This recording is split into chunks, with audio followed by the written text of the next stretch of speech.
So we're now taking questions, but first I will ask the first question to Jay. Could you please tell us when will the beta for Diablo 3 start? When it's ready, but it should be pretty soon. No, seriously. It should be pretty soon. We are targeting for Q3, which I think everybody knows ends at, I believe, end of September. End of September, I think that's... End of September is by, we'd like to have it by then. It all depends upon when it's ready, but we think it'll be ready before then, actually. Okay, and when would you like to be ready for the Diablo 3 release then? Wednesday. Yeah. Okay, so we are now real soon. Sooner than later. Okay, rather. We are now open for questions from the audience. You can ask whatever you want, except for any release date. Please.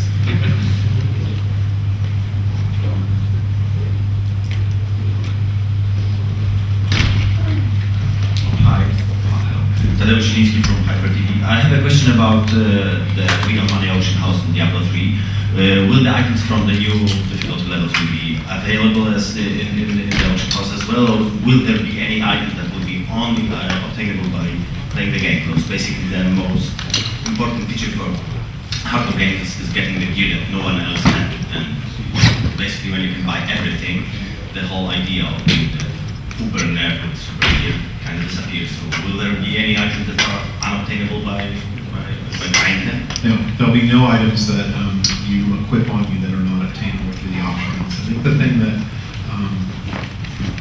some of our more hardcore players should remember is that you could buy every single item in Diablo 2. And people did in large abundance. They either did it through trading Stones of Jordan, or bartering other objects, or they did it through real money by going to other websites. So the notion that in Diablo you could never buy items or trade items to get what you wanted, not only is false, but it's actually contrary to what the game was designed for. It was designed to be a game where you traded to get the best things.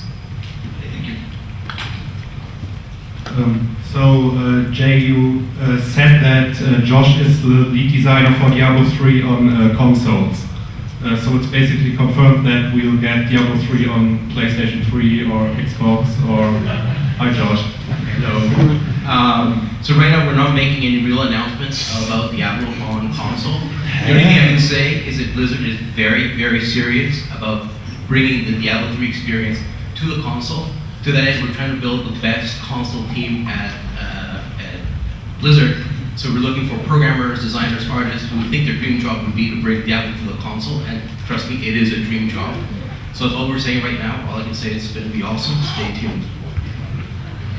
Yeah, that's why he's here. So Jay, at the press event you talked about that you think you could rework the rune system to drop runes unassigned to skills and then let them get a skill when you put them into a skill. Yes, I did talk about that. So, any comments on that? How's it going? We haven't done it yet. It's actually something I think is getting implemented right now.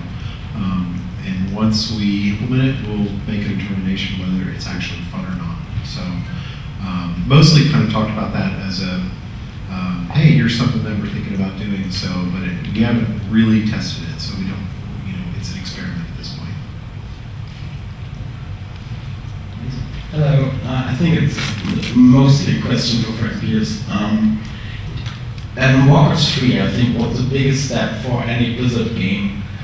From 2 to 3, it invented so much new stuff, the role-playing system for the heroes, Battle.net grown to a certain point of really being as big as it is now. Do you think over the years of growing Blizzard, getting bigger and bigger, much bigger and bigger fan base, StarCraft 2 and Diablo 3 feel a little bit conservative to me? Do you think personally that because of this growth that you now are not able to do as risky projects anymore, as an example Warcraft 3? Jay, how do you feel about that?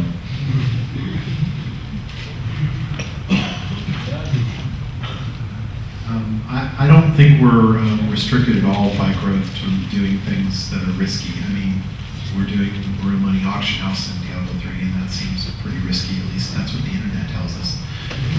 So I would say that I've talked to Rob a lot about Warcraft 3, and I don't want to speak for that team, but one of the goals there was that they knew someday that they were going to make a StarCraft 2, and they wanted to distinguish the two, the Warcraft and StarCraft RTSs from one another, so that they played very differently. So they had a very good reason for shifting to a completely different style of game for that title. For Diablo 3, we really felt that there hadn't been a Diablo 3. There was still things to say in that kind of core gameplay style.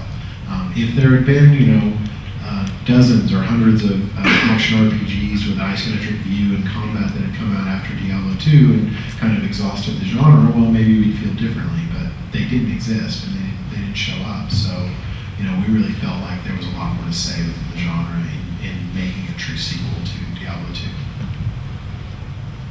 I have a question for Jay, talking about the Diablo 3 auction house. What about smartphone support? Can you imagine something like that? I don't know, I have the auction house available at my smartphone. I can see, there's cool items available and, going home and, picking it up. I can definitely imagine something like that. But at release, we won't be supporting anything on mobile with it. But if there's a demand for it, it's definitely something we'll look into.